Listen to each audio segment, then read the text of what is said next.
Hello, good morning, good afternoon, good evening, depending on where you're joining from today. Thank you for joining our weekly live stream. We actually do these live streams every week, same time, same place, Tuesdays on YouTube, LinkedIn, Facebook, and Twitter. We cover things related to digital transformation, business transformation. My name is Eric Kimberly. I'm the CEO of Third Stage Consulting. We're an independent consulting firm that helps clients through the world with their digital transformation journeys. And I'm also the host of a podcast called Transformation Ground Control. And this interview here today is going to be part of our Transformation Ground Control podcast. So thank you for being here today and being part of our live production of that podcast.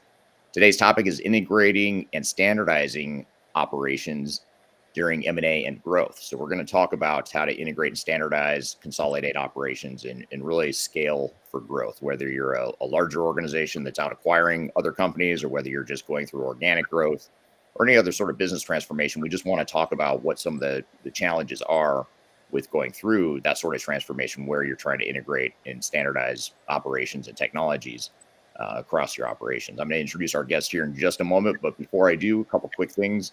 I mentioned that this is part of our weekly Transformation Ground Control podcast.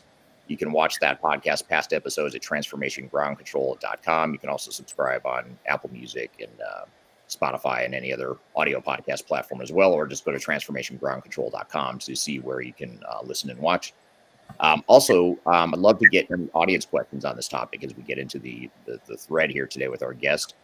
Any questions you have, please drop those in the chat. We're watching the chat as we go here. We're watching all the chats on YouTube, LinkedIn, Facebook, and Twitter. So be sure to drop any questions or comments you have in the chat. And speaking of the chat, if you don't mind, just drop in the chat now. What city and country are you joining from today? I'd love to hear where you're at from here today.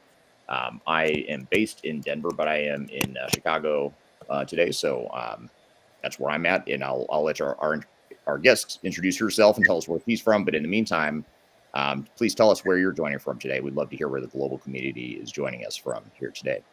So again, today's topic is integrating and standardizing business operations during M&A and growth. And joining me is Kimberly Eubank. Kimberly, thank you for being here today.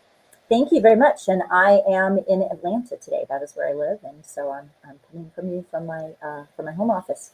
I have spent most of my career doing transformational work. I spent almost 20 years with AT&T.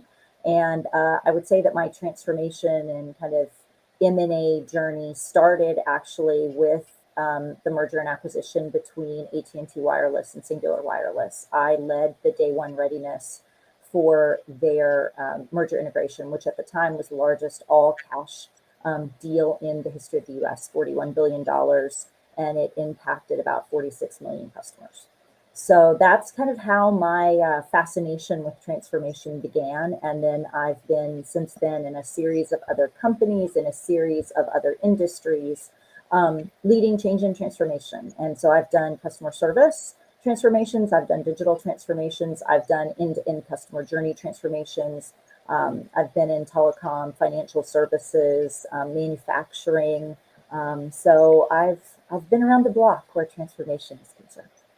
And some pretty large ones too, which I'm really excited to talk about. I mean, it sounds like you've been involved with a variety of transformations, but I'm fascinated by some of the large integrations you've been involved with. So I definitely want to jump into that here as we get into today's conversation. So before we get into some of the specific sort of examples and case studies of situations you've been involved with, maybe just tell us a little bit about when we talk about standardizing operations, what are some of the biggest challenges that organizations face when they're trying to create a common operating model or trying to act like one company after they've grown through acquisition or potentially just through organic growth? A lot of times they start to act like several different companies. They have inefficiencies. They're a bit disconnected, and they look around and say, hey, we want to standardize operations. We want to act like one company, or we want to have a unified operating model. What are some of the biggest challenges that organizations face when they're trying to go through that process? I think very few companies know actually how to do that. They don't know how to standardize. They don't know how to bring the two sides together. So one of the big ones, of course, is always culture, right? You just because you purchase a company or you do a joint venture with another company doesn't mean that your cultures are going to merge and work together seamlessly without effort. So I think the cultural aspects are always at the core of any merger integration, and it's probably something that leaders don't spend enough time figuring out a game plan around. I think the other thing is just people being entrenched in the way their company did it and thinking that their way is the best, and really being open to redefining the process for the betterment of both of the organizations. Because the reality is there's probably some good stuff on both sides, and you have the opportunity to, you have a blank sheet of paper, you have the opportunity to really look at this and make it world class across both entities. But if you're entrenched in the way your company's done it, or all of the corner cases, I think sometimes we get lost in corner cases as well. Instead of taking care of the 90%, we're focused on the 2 or 3% of the corner cases that, oh, you can't do that because, right? So those are some of the common pitfalls that I see. Tell us about the corner cases.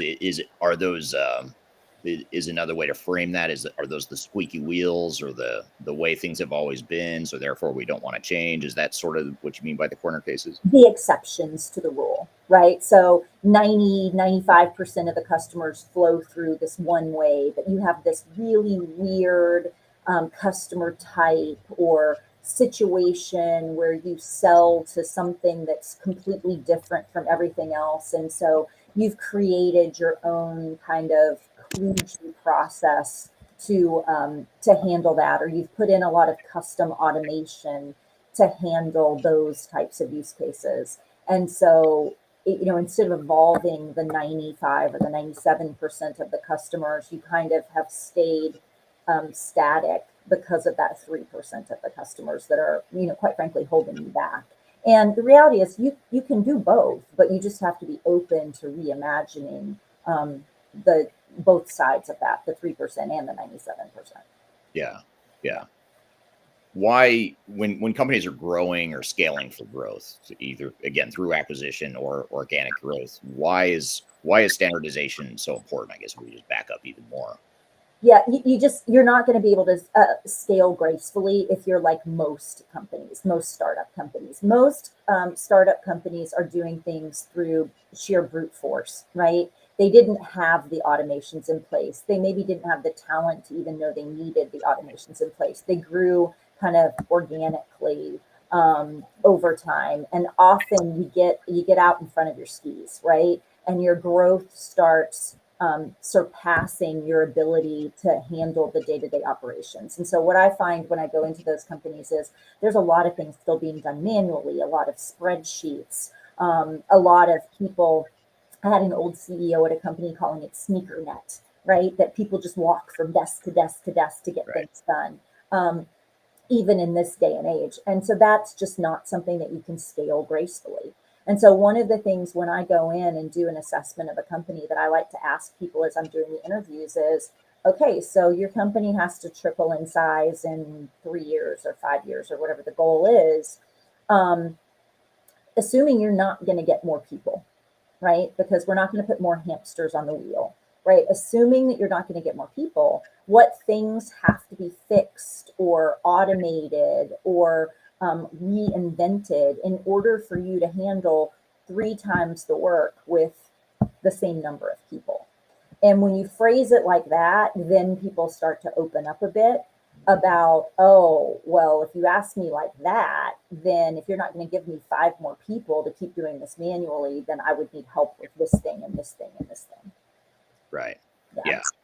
It makes total sense. And then some of those inefficiencies that you build because you can get away with it when you're smaller, they start to multiply, and suddenly you look around and you see that, wow, we're not only highly inefficient, but our customers are experiencing not disruptions necessarily, but a disconnect in our brand and a disconnect in the way we operate and a disconnect in the experience they get from operating with, different parts of the organization. So it seems like I can see how that would start to add up over time. When you start to create your own monster. I mean, I had a company that I worked with that their tax exemption process was very manual, right? And so they ended up having to do a ton of workarounds. Well, we can't send this email that has taxes in it because the customer might not be, actually supposed to be taxed. So we need to have a way to hold that email in the case where the tax exemption status hasn't finalized yet, and that builds and that builds and that builds, and then as you're building even new things, you have to keep remembering all those workarounds that you put in place for very valid reasons at the time. There's always a reason. There's always a reason why something has been done the way it's done. But the reality is sometimes the time for that has passed, and you just have to kind of say you did your service. You did what you were supposed to do for the time that you were there, but it's time to move on and move past that way of doing things. Right. Right. So you talked a little bit about culture and what a big challenge culture can be when standardizing operations. And I know you've shared with me in the past some metrics around M&A integrations and the dismal success rates, or in other words, the high failure rates of M&A integration. What are some of the, I know culture is probably one of them, but what are some of the main reasons why M&A integrations fail when there's a merger or an acquisition and companies are trying to come together as one? What are some of the biggest reasons that they fail? Yeah, I mean, culture is a big one. I think not actually having a plan on how you're actually going to fully execute it. So I was taught to do M&A at AT&T, right? And so a Fortune 10 company, they had kind of a science about it, and so they were very aggressive about pulling the band-aids off quickly, right? So making sure that your org structure is defined before people are supposed to start, acting like one company, right? So I think taking too long to get your org structure together so that people know who they're supposed to be taking direction from. Making sure that from a leadership perspective, you have clearly communicated what that North Star is so that people know that on day one of being a combined entity, that they know what they're supposed to be going and doing. Because if you don't give them that clear direction, then they're going to just keep doing what they've always done because no one's told them to do anything different. And Hmm. so I think whether it's an M&A or whether it's just your own company needing to digitally transform, and in my consultancy, I've kind of come up with a clear, ready, and aligned as three pillars that you need to do before you start spending money, before you start, buying things, to make sure that you're clear on why you're doing it and what you want to be when you grow up, to make sure that your organization is ready culturally and skill set wise, right? If you have brought together two companies who have been keeping their lights on in the technical space for the last 10 years, and now you're looking at, oh crap, we have to integrate all this stuff, we have to rethink processes, we have to drive for completion dates, you probably don't have this mindset or the skill set on your teams to do that, right? Because it has been very much status quo in those both of those organizations for the last 10 years. So I think just taking the time to set yourself up for success, making sure leadership is aligned around where you're going and how to get their teams there, that they're advocating for the changes in the same voice. I mean, making sure that your leadership team is really singing off the same sheet of music is important, because you can't, I talk about, being aligned at 50,000 feet is very different than being aligned at 500 feet. And I've seen so often in transformations or merger integrations where people nod their head at 50,000 feet because it's mom and apple pie. Yeah, sure. We got to do this. We got to do this. We got to do this. But I think in the back of their heads, a lot of them are like, well, that's everybody else has got to change. My organization doesn't have to change. How my team does work doesn't have to change. And then there's going to come a time when their team does need to change. And then you start to see the friction, right? Because they really weren't aligned at that lower level of granularity. So I think all of those things play a part. Um, but culture absolutely can eat strategy. All the time. You can have the best laid plan, but if your culture isn't conducive to working together and bringing things together, it very quickly can sabotage your efforts, which can cost you a lot of money in the end of the day. Yeah. And culture is so hard to see and touch and feel. You can look at an operating model and say, okay, those are two different business processes or two different ways of operating, or you can look at an org structure and say, okay, that is or that isn't what we want. It's pretty fairly tangible. Systems, same thing. You can look at the technology that's being used. You can sort of see it black and white, for better or for worse. But culture is a lot harder to describe and quantify and get your arms around. How have you seen organizations sort of get their arms around two different cultures or multiple cultures if they're going to potentially acquire or integrate with another company? Well, I mean, I've seen it done a lot of different ways, some to more success than others. I think, again, going back to my days at AT&T, they literally, if you're a sci-fi fan, we used to say we are the Borg, we will be assimilated, because they had a leadership development track that they put us through, called Leading with Distinction.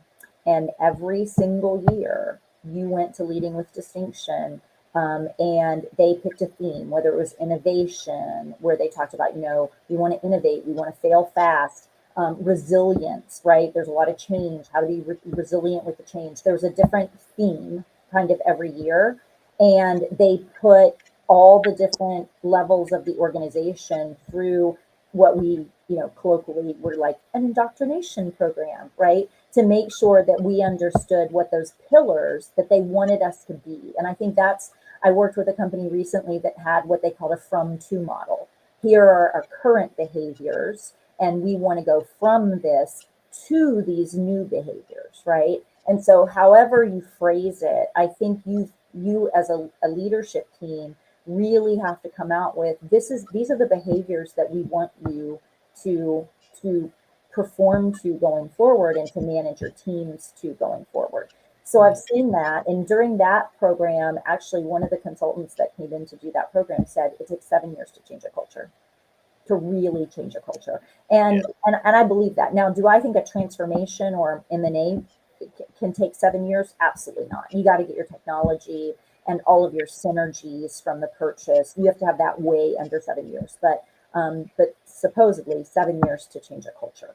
I've seen other organizations go at it very methodically, but very slowly, layer by layer by layer. Like year one, we'll work on the executive team and make sure they're aligned. And then year two, we'll work on the VP level. And then year three, we'll work on the director level. That to me takes too long. I've had other companies that haven't worked on it at all. They just thought it was magically going to happen, right? And that doesn't work. Spoiler alert. And then I've had others that I think that they thought, well, if we just show them with the technology and whatever, people will just get it. They'll figure it out as they go. I think the biggest thing that you have to do, though, whatever model you pick, is you have to have accountability around the two behaviors, right?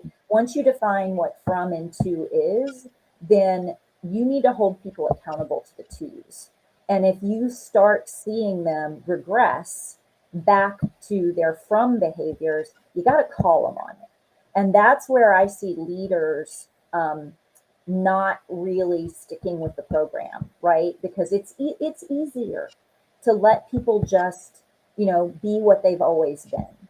And so sometimes, there's a little dust up when you're holding people accountable to the two. But I think accountability is a huge part of cultural change. And it doesn't have to be rough. It just has to be, in a meeting when it's not being conducted in the two manner, right? Just saying, hey, part of our from twos is we're supposed to be thinking about this way.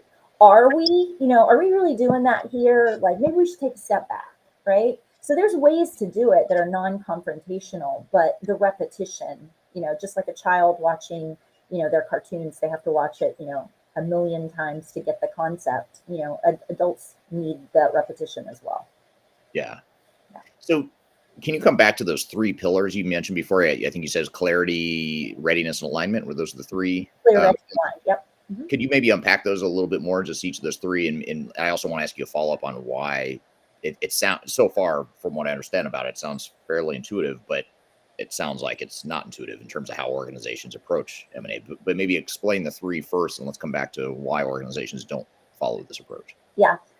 So clear is kind of assessing your future state, your current state, your motivation. Why do you want to do this, right? I worked with a client one time who, I honestly feel like they were doing a transformation because everybody else in their industry was doing a transformation, and they felt like that was just the thing they needed to do, right? And they didn't have a clear line of sight to what they wanted to be or what they were trying to get out of it.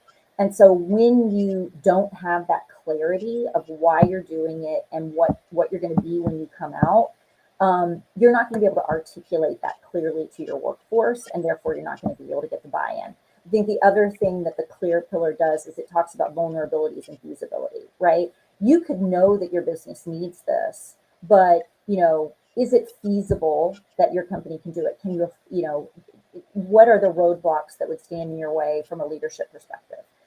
So clarity is just kind of a double click. Most companies can pass that pillar decently, but I have seen some that really struggle to be like, well, everybody else is doing it. I just assumed I needed to do it too.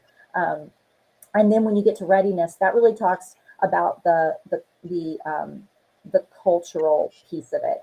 Is the mindset of your employees, do they believe they need to change? Have you made that case to say, look, if we don't change, this is the bad outcome that's going to happen, right? We can't continue to just be what we've always been. That's off the table, right? So something has to change, and here's why. Also, the what's in it for me, right? The skill sets, right? So I talked about, if you've had a maintenance organization for the last 10, 15 years, it is unlikely that you have the innovation and the drive skill sets to actually undertake a transformation internal to yourselves and be able to accomplish that with any degree of speed and efficiency. Budget. Can you afford this, right? Because transformation costs money. And so you might want it and desire it, but if you can't earmark several $1,000,000 to it, then you're probably not going to be able to do a transformation. You might be able to select certain improvements that you can go do and make those incremental, and they may have big impact, but don't go out with a talk track that says it's a transformation, because it's not. You're going to be doing pocketed solutions. So those types of things are the things that you talk about. Commitment and patience are two other things in that track. And that's really focused at senior leadership, right? Are they committed to making the hard decisions, right? Because the reality is some people probably are going to have to exit during a transformation, right? Or during an M&A. There's going to be somebody that doesn't want to get on the change train, right? And those people, sometimes you can move them into roles where they're less, impactful to the change. But other times, they're not they're a little toxic to the environment that you're trying to create, the new culture, and you may have to exit them, or they may vote themselves off the island. Either one of those things, right? And then patience, and that's the thing that I see senior leadership struggle with a lot. So when you're spending millions and millions and millions of dollars, you want to see the shiny, sexy thing at the end that you can tout and that you can talk about to employees and customers. But the reality is, M&A and transformation is a heck of a lot of integration work. It's cleaning your data. It's getting your plumbing and your electrical in line, because you don't want to be doing fancy things and displaying things to customers that isn't accurate or isn't timely, or it's not showing the right answer.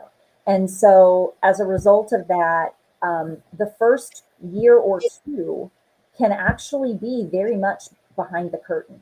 And it's not sexy and it's not exciting, but it's very critical to getting all the other stuff right. You're building your foundation. And so I've seen senior leaders really struggle with the patience, because they're like, but I gave you $10 million. What have you done with it? And if they can't see it and touch it and feel it, they have a very difficult time understanding this is a building block, right? And you got to let us do it sequentially, and you got to let us get to the building block. And then the last pillar, which is alignment, is really about making sure that you're aligned at less than that 50,000 foot view, right? And so it's making sure that you have the advocacy, that the leadership team are going to sing off that same sheet of music, that there's not conflict, right? Goal misalignment is huge. So if you've had a maintenance organization, I'll just use an IT organization. If you've had an IT organization who's been treated as a maintenance organization for the last decade, and all you've been pushing on them is cost control, cost control, cost control, there is going to be an inherent conflict between innovating and driving new solutions and cost containment. Those two are usually mutually exclusive. So all of those types of things are things that people jump into transformation, but they don't think about those, what I call the 13 competencies. They don't think about how their organization lines up with each of those competencies. And the reality is, if you can identify that you're going to have a rub there, or you can even address the rub before it happens, it's going to help with your efficiency and your speed and your buy-in. It's going to help you go faster and actually spend less money because you're able to go more smoothly and you're able to go faster. And a lot of companies just dive in and are like, yep, we're doing this, let's go. And then those things that were foreseeable and addressable end up biting them in the patootie, because they didn't think about them ahead of time. I had a guest on here a couple years ago on this podcast, and she was a PhD, and she had studied a lot of psychology in addition to business and stuff that we talk about on this show. But one of the things she brought up that has really stuck with me is this concept of action bias, and how we as humans are wired to take action. So we're not wired to do the things you just described. We're not wired to make sure that things are clear and make sure we're aligned before we jump ahead. We're wired to do what you just described. Let's jump in, let's go, because we have that action bias. And so I think that's a super interesting dynamic that I think actually haunts a lot of transformations, because we have the right intentions in mind, because we want to get stuff done. We want to make it successful.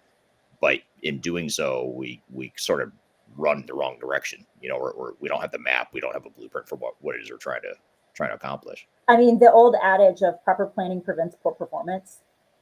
Yeah, I mean, it does. Yeah, absolutely. There's a question from Darian on LinkedIn, and Darian asks, what are some of the biggest change management and people challenges with integration and standardization? I know you talked about them maybe being stuck in the from and not focused enough on the to be.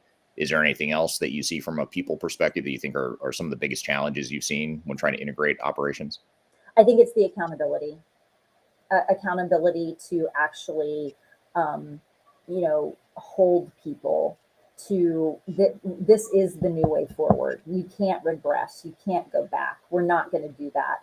I worked with a company that every time something new was released, if there was any noise about the change, no matter how small the pocket of people were, right, energy and attention was given to that noise that kind of stopped everything in the tracks, because you had to go deal with that noise. And I'm not saying ignore people's concerns, because there might actually be real post-production issues that you needed to address. But doing that in a way that is, okay, well, the change is happening. Like, we're not going to go back, but let's work through your specific issue. How you react to that as a leadership team is critical, because if you're constantly, oh, wait, do we need to pull that back?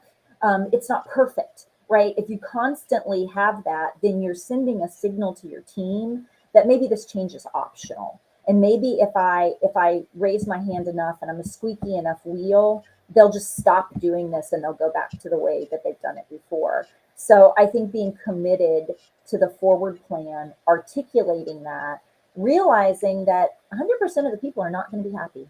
They're not, because they liked the way they did it. And your job is not trying to make 100% of the people happy, right? It's trying to make, the 90% happier and make the experience better. And then holding folks accountable to the changes and the mindset around their change and their behaviors around the change, right? So, I literally was putting in a CRM suite, right? And there's different modules in the suite, some focused toward customer service, some focused toward sales, etc. And we had gone through the requirements gathering, and we'd put together the plan on the sales module. And it really came down to, they were having budget constraints. And so it really came down to me actually saying, look, behaviors have to change. If you spend this money and you make these changes, you have to lead your sales force differently. And so if you're not willing to lead your sales force differently, then you should not do this project and you should defer it. because you will be wasting money and people will not be happy with the change because you're leading them one way and the system is directing them a different way, because the system was going to be put in place was going to have more data integrity, and so that we could automate things and things like that. And so you can't be quite as mushy in your processes if you're trying to automate and expose data and those types of things. And in the end, they decided that they weren't ready to change how they led their people in the sales organization. And as a result, we deferred the project and they did not spend the $250,000 that it would have taken to make the change. And for them, that was probably the right decision, because I don't think that they were culturally ready for it. And I don't think that they were culturally committed to the level of organizational change that they were going to need to make the most of that module's functionality. Yeah. Yeah. Now, if we back up even more and look at, before you jump in and actually move forward with a merger or a decision to combine entities, you want to make sure that you see a path of how you might make it succeed. And this is an interesting question from Eduardo on LinkedIn. And he says, how does the leadership team know how fit an organization is for a merger? So if we sort of look at the pre-integration work that needs to get done in terms of the assessment and really doing the due diligence behind it, is this a good fit? Should we be merging companies here? Have you seen that side of it? And do you have any advice for organizations that are maybe thinking about or contemplating a merger? Yeah, what I've seen is they talk about the product synergies. They talk about filling white space and in the acquiring party's portfolio. They'll even really will look at the leadership team, the C-suite, and be like, can we work together? Right. What I've never seen them do, and I'm not saying that no one's done it, I've just never seen it, is I've never seen them talk about how work gets done. How do you guys do work? How do you tackle a problem? How do you make change, or do you make change, right? How do you finance work, right? Like one company could be like gut feel, yeah, we need to go do that. Give them, $500,000. That's great.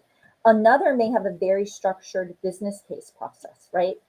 So I think that's where I wish they maybe would double click a little bit more, is how do the teams actually interact all day long and how do they get work? Because I can tell a couple things from a company. If your IT is reporting into your CFO, that to me is a sign you are probably a maintenance organization. You are not an innovation organization if you are reporting to a CFO. And I know that's a very European thing, that they have a lot of IT organizations reporting into CFOs. It's not my favorite model. The other thing is, when I go in to consult with somebody, I ask them for an email so that I can see people's calendars, so that I can just move meetings around more easily without having to go through a third party to do that. And if I walk into an organization and I have no trouble booking the meetings I need because everybody's calendar is wide open, I can tell you right now that they're not talking to each other enough, right? Yeah. They're not having cross-functional conversations enough if their calendar only has 2 meetings a day on it. And I've seen that at a couple of companies, and I was correct both times. Like they were not talking to each other. Everybody was doing their own thing in a silo. Yeah. So I would really, really, really like people to spend more time figuring out how organizations get work done on the regular, because that's going to tell them a lot about how seamlessly the two are they problem solvers or are they band-aiders? Yeah. You fix things at root cause, or do you just, slap a band-aid on it? That's a really interesting data point, and it makes total sense. I've just never heard anyone say that. As far as like if there's not enough meetings, or if there's too few meetings, it means you're not collaborating. Because I think we get so obsessed with let's cut meetings. We've got too much bureaucracy. Let's get meetings off our plates. So to hear someone say maybe you should be meeting more because you should be collaborating more, that's such a not counterintuitive, but it goes against the grain of what. Oh no, it is a contrarian opinion, but because everybody is like, oh no, too many meetings. Yeah, there's too many useless meetings. Right. But nobody's complaining if it is a productive meeting. And I grew up on conference calls, not even video calls, conference calls, right? Because we were a globally dispersed company and even a US dispersed company.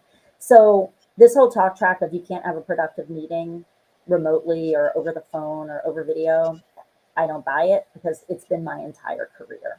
Yeah. I've I mean, accomplished some pretty big things doing it that way. So I you know do it's have to talk, you do have to collaborate. I mean, meetings are okay. But you're right. If they're ineffective, if you're just having a meeting because you're supposed to have the meeting without any real purpose, then of course that's a different story. But and I literally was at a company where there was a meeting that they had, I think once a month or something, and like 100 people would come on the meeting and nobody ever said anything. No one ever asked any questions. And I'm like, number one, I don't understand why there's 100 people on this meeting because they're not interacting. They don't care. But it was literally, well, it's on my calendar. I'm supposed to go to it. And I canceled that meeting because I took over the team and I canceled the meeting. Not one single person was like, oh, where'd my meeting go? None of them cared. right, Yeah, right. Didn't miss it. didn't miss it. So what's the most difficult integration you've ever been involved with? I know you've done this a lot through your career, going back to AT&T, and you've done it quite a few times since then. But could you describe a case study or a use case of the most difficult one you've been involved with? I mean, different ones are different are difficult for different reasons. So at AT&T was really the merger examples, and to be honest, they know what they're doing, right? The hardest part about the AT&T and Singular merger at the time was, so if we remember, Bell South and Southwestern Bell owned Singular. They actually bought AT&T Wireless, and so then AT&T Wireless became Singular. So the AT&T that you know today is not the original AT&T. We absorbed the original AT&T and then took their name. And so that was hard because they were both public companies, because they were both in the top 3 carriers. There was a lot of FCC and Justice Department scrutiny before the merger was approved. And there's a lot of rules around those kind of mergers, right? So we were not allowed to plan with the other party directly without parlor rooms and attorneys present because we were still competitors until that merger happened. And we were both of significant size. So it was not going to go under the radar if we were talking to each other and behaving as anything other than competitors. And we couldn't have attorneys every minute of every day to be there. So the hard part of that one was we pretty much planned that in the dark. And where you had key like interfaces that you needed to build and things like that, yes, then we would set up a parlor room and we would have a conversation. But for the most part, the Singular side of the house defined the strategy, decided what needed to be done, guessed as well as we could, looked at publicly available information, called the 800 number, whatever we could do to get the information. But we planned that puppy in the dark. And then we only had 30 days to execute it once the merger closed. So that was hard just because of the constraints put on us, but it was easy because when we had the clear, ready, and aligned like competencies, we were firing on all cylinders. And so while it was a hard thing to do, it actually was one of the easier projects to run. The ones that are hard for me personally are the ones where you can't get out of your own way. And I've had a couple of those where, one that I worked on, they wanted to do the stuff in house. They wanted to do the IT stuff in house, but the IT organization was just not capable of doing it in house, but they were insistent on doing it in house.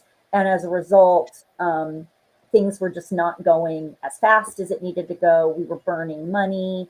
And it ended up being we're not where we should be on the plan. And so then, IT got defensive about scope, and the business was like, it's not a scope problem, it's a productivity problem. And so then you end up having a bunch of infighting. And that's just where the company literally they should have hired SIs, hindsight 2020, they should have hired external SIs to just work the project. And that one would have been much easier. And then I've had another one where culture culture got in the way. The technical things were accomplished, but I have no doubt that if you go back and visit that company 5 years from now, because the cultural aspect didn't really click, I think that it was just a moment in time where they were brought up to date technically, but I think they're gonna continue to go back to what they've always been, and that's disheartening. So it's not hard; it's hard to watch it. It's Right. hard to know how the story's gonna end. And so those for me are the ones that are the hardest. When I know you could be more, I know you could do more, and for whatever reason, you're in your own way. Right. Right. What about you started to touch on this, and so this is a timely question from YouTube. In the context of M&A, what are the best practices for achieving data consistency and integrity while merging disparate ERP systems? And how can one standardize operations post-merger? Big question, very broad question, but let's focus on the technology piece because you were just sort of touching on that a moment ago. What are some of the just high level general best practices for how you bring technology together and how you standardize technology and data across multiple entities when you're trying to go through that sort of merger? Yeah, so I'll go back to AT&T. So AT&T at one point, the singular side of AT&T. So before the AT&T merger, it was singular, right? So it was the joint venture between Bell South and Southwestern Bell. And Bell South, when they had purchased entities, they integrated them within a couple of years. And so they ended up having all of their properties on one billing system, which in manufacturing call it an ERP, but in telecom we called it a biller or billing system. They had one. The Southwestern Bell side of the family had taken a completely different approach, and they had not integrated anything. And so when they kept acquiring, if you guys remember the cellular ones, right? There'd be a cellular one of Indianapolis and a cellular one of Chicago and a cellular one of Poughkeepsie. When they brought those into their fold, they didn't do any integrations. So when we became one and tried to form singular, there was something like 12 billing systems that we had to get down to one billing system. Wow. And so when I say data mapping, data mapping, data mapping, data mapping, and more data mapping, I mean, that may seem so basic and old school, and there's probably a lot more modern ways to accomplish that. But really understanding the core elements of your data that you need to do business, right? Because 90% of it's going to be the same things. And then you've got to sit down and you got to decide on definitions, right? So even two people using the same ERP could be using fields in that ERP differently. And that's what I've found is the hardest part, because especially when you get down into small to mid-sized businesses, I'm gonna go to Vegas on your documentation is not up to sniff test, right? And so you're really relying on people's memories of, well, why did we do that? And how do we use that field? And does one department use that field differently than another department? And you don't even know it, right? And so it's tedious. There's no silver bullet for it. You've just got to sit down and you got to go through the data maps and you've got to talk about the data and you've got to decide on what your target data mapping is going to be, like what is, and then you've got to sit there and you've got to map everything across, and you'll have to take those cases that, well, I use this field for that, well, I use that field for that, and you'll have to have that conversation and decide. So it's not fun. I mean, I guess some data-oriented people might consider that to be fun. Some might disagree with you, right? Like, but it's almost like forensic accounting on your ERP. And by the way, that isn't even in an M&A situation. That's just, you could have that same thing going from on-premise to cloud. Right. Just a right? general migration. Yeah, because I mean, a company that I worked with recently, had 15 years of just customization on top of customization on top of customization, and they're staring down going to the cloud over the course of the next year. And it does put some fear in your boots because you don't really know what's under the covers. So you just got to peel those layers, the onions, one by one. So I don't know that I gave you a silver bullet on how to do that, but yeah, it's a lot of work, and it's detailed work, but it's so important. It's so important. Yeah, I was looking for not only a silver bullet, but an easy button, but it sounds like you're not here to offer that up for No, us. no, no. It makes total sense. And you're right. A lot of what you're talking about, is not sexy. And you mentioned that earlier. A lot of this stuff is not sexy. It's a lot of behind the scenes grunt work, for lack of a better word, but it has to be done. And it's what's ultimately going to make it Now, successful. what I am seeing though is I am seeing companies come out that are actually, they've built the integration for you, right? So there'll be a company that you can actually purchase their software to help you get from on-premise to cloud, or to get from one ERP to another ERP. So that's something that, back in the day, you would have had to have built that all yourself. And so now people are commercializing that and making it repeatable.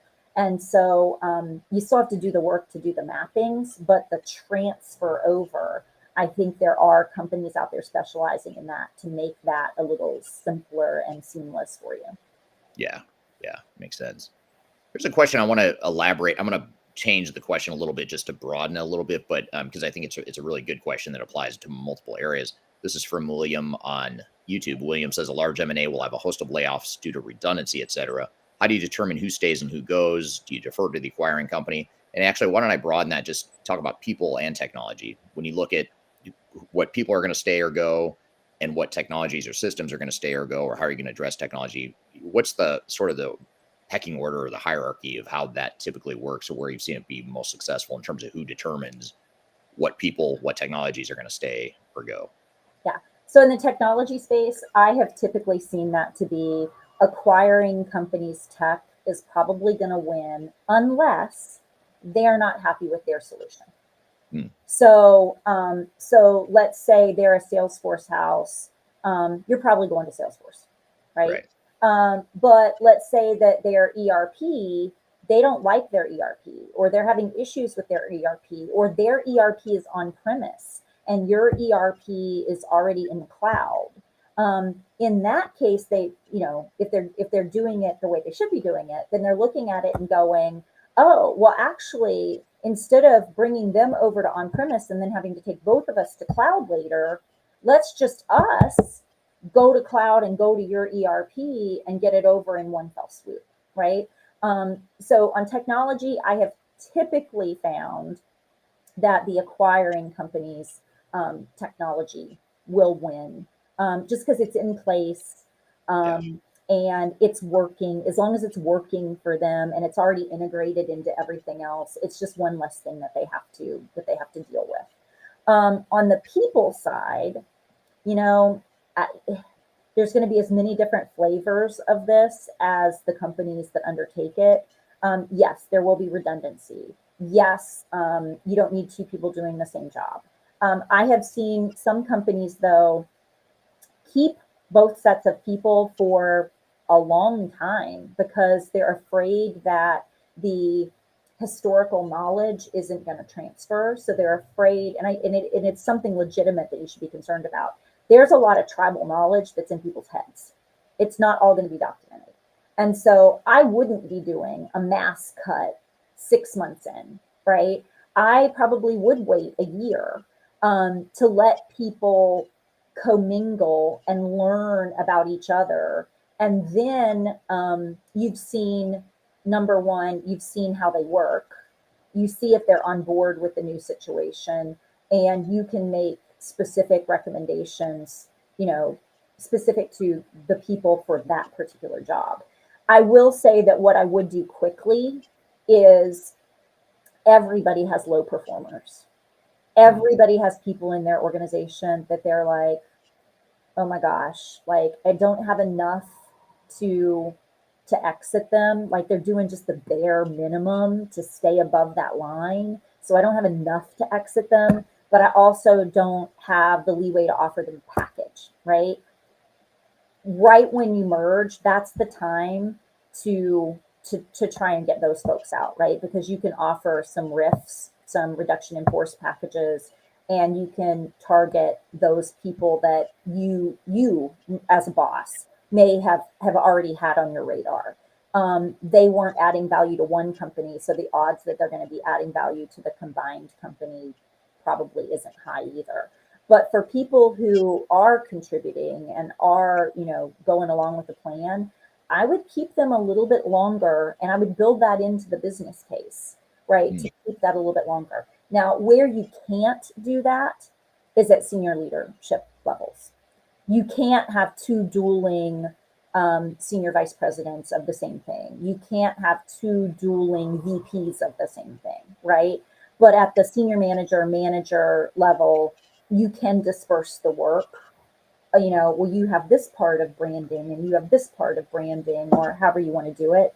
But you do have to have a clear organizational structure.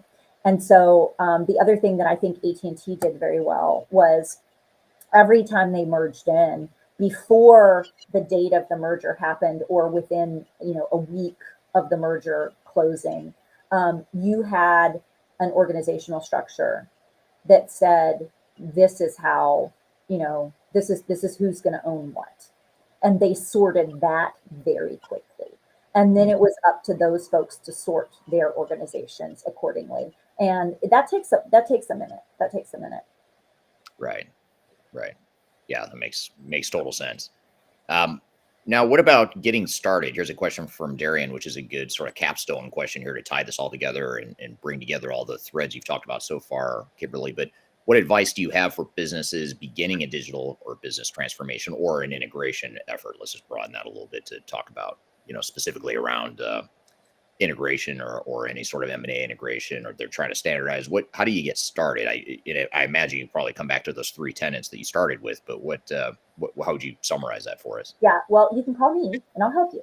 But so what I do is, if it's me, I will go in and I actually do extensive interviews, and I do it around the clear, ready, and aligned pillars. And so I start by listening. I mean, it's tried and true, right? It's road tested. Listening is your best friend there, right? And so the last engagement that I did, I interviewed 58 people. So 58 hours of interviews out of a 500-person company, right? So I went in and I really talked to them, and it's not a lot of questions, right? But it's questions that get them to open up about the challenges. I mentioned one earlier, right? Well, if your work had to double or triple and you weren't going to get more people, what do I need to help you fix? And so that really helps you get an independent third party's view of kind of what your challenges are. Because I have seen time and again where leadership thinks they know what's going on, but they don't really know what's going on. And I've had CEO after CEO tell me, when you get the CEO job, nobody tells you the truth anymore. And you just have to know that as part of being a CEO, you're not getting the unadulterated truth from anybody anymore. And so even though you think you know what's going on, you probably don't. And so I like to talk to the people actually doing the work. And then that allows me, because they know what's broken. They know where the bodies are buried. They know these things. But either nobody's asked them, or when they've tried to bring it up in the past, no one's listened and done anything about it. And so that's where I always start. I always start with interviews, and I go through my clear, ready, and aligned assessment, and I'll give you a scorecard at the end that kind of says where you are on those scorecards. Truth is a scarce commodity. It is. It's a scarce commodity, absolutely. I really want to know kind of what they think the situation on the ground is. And then I give a readout back to whoever the executive sponsor was that brought me in to say, look, this is what I'm hearing. This is what's going on. And then I put together a roadmap that says, based on where you've told me you want to be, and based on where I'm hearing you are, and based on the challenges that your teams have, if I were going to lead this is how I would go, and this is where I think you should tackle it. And you may have different pillars that you need to tackle on, and then that kind of gives you a roadmap, and that'll tell you like how far away from your bogey are you, and how much is this going to cost, right? I mean, I'm not going to go and do a full business case based on just those interviews, right? But you can kind of tell, do you have 10 things to take care of, or do you have 3 things to take care of, right? The more things you have to take care of, the more it's going to cost. Right. But again, just getting that unbiased view of this is where our organization is, and not having rose-colored glasses about the situation, that's where I would always recommend everyone start. Yeah, you're going to discover that at some point anyway. You might as well discover that as early on as possible so you have a realistic plan of how you're going to tackle those challenges. Yep. So great stuff. Well, what are the best ways for people to connect with you if they want to just stay in touch with you, learn more from you? What are the best ways to connect? Yeah, you can actually find me on LinkedIn, Kimberly Eubank. But then you also can, if you want to have a conversation with me, you can reach out at kimberlyeubank.com, my website, and just submit a contact form, and you can set some time on my calendar and we can have a conversation. Cool. Awesome. Well, thank you for being here today. This was super interesting, Kimberly. Appreciate you sharing your experience. And this has been a topic that's always, it's sort of like underlying a lot of the work we do. But usually when clients come to us, they're coming to us from the context of digital transformation. And then you peel back the onion and realize, oh, you're actually trying to merge, you're trying to integrate your operations, or you're trying to standardize, and you went through a merger. And that's why. So this is really helpful to kind of get it from the perspective of more of a pure business perspective, which I appreciate. So I thank you for being here today. Well, thank you very much. I enjoyed it, and hopefully it was helpful to folks. Absolutely. And thank you to the audience for being here today. Appreciate you all being here. You can find this interview. We'll edit it up. It will add more content to it. We'll make it part of our formal Transformation Ground Control podcast episode that gets released actually next week, next Wednesday. So go to transformationgroundcontrol.com to keep an eye out for that. You can also see all the past episodes we've ever done at that same website, transformationgroundcontrol.com. We do these live streams regarding digital and business transformations every Tuesday, same time, same place, whatever platform you're listening or watching today. We'll do it at the same place next week, same time. So I appreciate you being here today. Keep an eye out for the next episode coming up, and hope you all have a great week in the meantime, and we'll